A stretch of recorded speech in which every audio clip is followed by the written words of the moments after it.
Crise financeira, inflação e baixo crescimento econômico. São vários os motivos que levam as empresas a demitir funcionários. Já alguns empregados preferem antecipar a aposentadoria.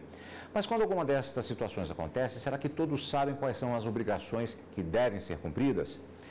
Para explicar tantas dúvidas que afligem patrões e empregados, nós vamos conversar hoje com o professor e advogado José Augusto Lira, a quem eu agradeço, antes de mais nada, a participação aqui nos estúdios da TV Justiça. Boa tarde. Pois não. Pois é, então, quais são os tipos mais comuns de rescisão, as alegações que são apresentadas em situações como essa? Perfeito, Cadu. Boa tarde ao nosso telespectador. Nós temos a dispensa imotivada, a dispensa sem justa causa, que infelizmente tem sido muito comum nesse momento de crise do país. Nós temos também a solicitação de dispensa do empregado, não tão comum pela própria crise. E nós temos muitos empregados que decidem, mesmo com risco de uma aposentadoria baixa, mesmo com risco de terem um fator previdenciário, de requerer a sua aposentadoria. Esses são os três tipos mais comuns que o direito vem observando. Existem diferenciações na situação, por exemplo, em que se alega diretamente ao empregado uma redução de custos ou que às vezes se busca um outro motivo, uma outra alegação, na verdade disfarçando um pouco aquela determinada situação? Existem, né? Na dispensa sem justa causa eu devo tratá-la de duas formas, uma com menos de um ano, outra com mais de um ano. Com menos de um ano, ele vai receber as férias proporcionais. Ele terá direito a cada 1/12 por mês que ele trabalhou, ou fração superior a 14 dias. Mas ele também terá direito ao 13º salário. Terá direito à liberação dos depósitos dele, do fundo de garantia, e mais a multa de 40%. Terá direito também à figura do aviso prévio. Com mais de um ano, ele vai ter direito, a diferença em relação ao anterior vai ser em relação às férias, né? Porque ele vai ter férias integrais. Nos dois casos, as férias serão acrescidas do terço constitucional. Quando ele solicita dispensa com menos de um ano, para situarmos bem o nosso telespectador, ele não vai ter a liberação do fundo de garantia dos depósitos, não vai ter a multa de 40%. E com mais de um ano, ele vai ter as férias, nos dois casos, o 13º, mas a multa do fundo de garantia não terá. Agora, interessante a questão quanto à aposentadoria. Na aposentadoria, ele vai ter férias, 13º, e tão somente a liberação dos depósitos do fundo de garantia. Não há que se falar em pagamento da multa de 40%. Porém, se ele continuar na empresa, e por decisão do Supremo Tribunal Federal, e vier a ser dispensado, fruto da continuidade do contrato, ele terá multa de 40% por todo aquele período. São as três colocações práticas para que o nosso telespectador entenda.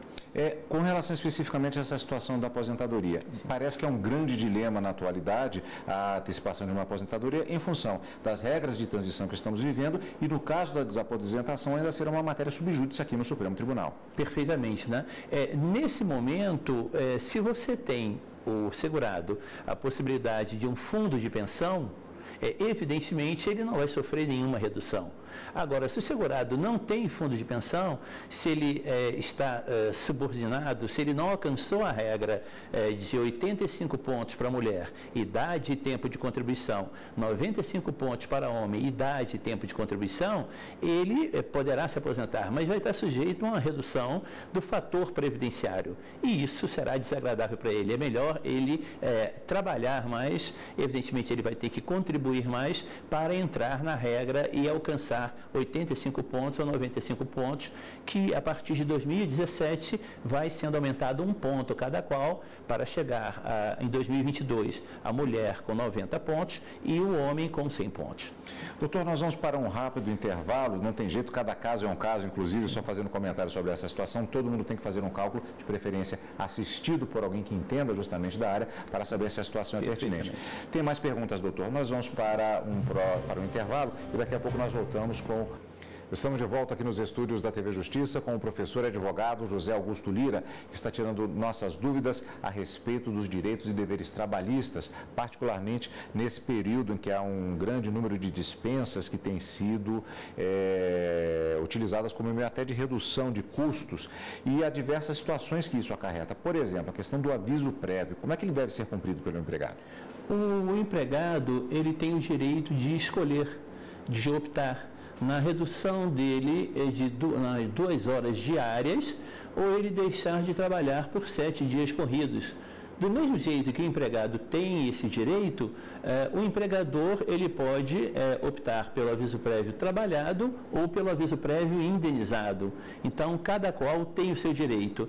A cada ano que se passar, o empregado tem um acréscimo de mais 3 dias. Então, o aviso prévio começa com 30 dias e ele alcança um máximo de 90 dias. Essa é uma característica recente de regulamentação do aviso prévio. E no caso da dispensa por justa causa, como é que ficam os direitos? A dispensa por justa causa é uma forma que o direito do trabalho ele é crudelíssimo, ele é muito cruel. Nós temos um provérbio no direito do trabalho que diz os dias trabalhados serão pagos, então o saldo de salário será pago. E férias vencidas são devidas. Nem o 13º, nem o 13º é pago e não se libera fundo de garantia. Então, aquele empregado que for vitimado pelo artigo 482 da CLT, né, ele primeiro vai ter que reagir, ele vai ter que lutar para demonstrar que não existe a justa causa. O empregador deve tomar o cuidado, né, porque uma justa causa que não se prove vai motivar de que o empregado reaja e procure a reparação por dano moral. E no caso do empregado doméstico, particularmente depois das alterações que nós tivemos nesse ano de 2015, especificamente nesse ramo? Perfeito. A Lei Complementar 150, no aspecto trabalhista, a Lei 150 de 2015, ela garantiu ao empregado, empregada doméstica, todos os direitos trabalhistas, como se empregado fosse conforme a CLT fala no artigo 3º. Uma questão que deve ser colocada é quanto ao recolhimento previdenciário. Antes da lei, nós tínhamos as alíquotas de 8%, 9%, 11% e o empregador contribuía com 12%. Hoje foi criado o seguro de acidente do trabalho de 0,8%, nada mais do que justo, e 3,2% como se fosse uma provisão para quando essa doméstica fosse dispensada, esse dinheiro estivesse lá. Quando ela sair, evidentemente é dito na própria lei complementar que esse dinheiro pertence ao empregador, mas todo mês o empregador ele é onerado com isso. O que aconteceu? O governo ele retirou 12% que era do empregador, então esse 4% ele dividiu 3,2% para fazer essa provisão mensal e 0,8%. A situação especificamente em relação ao empregado doméstico, ela tem um diferencial. As empresas, as grandes empresas, ou mesmo as médias empresas, às vezes têm um hábito, uma prática, no caso das pequenas e médias empresas, e das grandes empresas temos o Departamento de Recursos Humanos. No caso do empregado doméstico, a situação não é bem essa. O E-Social, ele que faz os cálculos das verbas trabalhistas, facilitou efetivamente a possibilidade dessa relação com o empregado doméstico? O E-Social, ele demorou bastante para ser colocado no ar. Ele demorou por demais para ser colocado no ar. E o leigo, ele deve estar tendo muita dificuldade para transitar com o E-Social. Vamos deixar bem claro aqui que é louvável a inserção do empregado, empregada doméstica, numa outra conotação de prestador de serviço.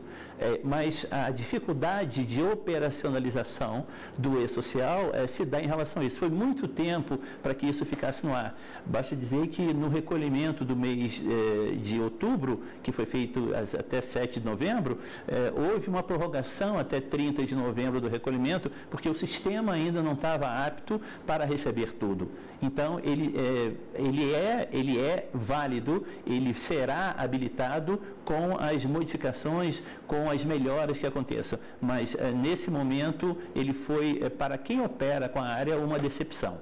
Para terminarmos, as penalidades de quem não cumprir, principalmente no caso do empregador, com as determinações e os devidos pagamentos que acontecem nessas situações. Vai haver a multa, né? De pelo menos, se você atrasar pagamentos de salário, a multa de mais um salário.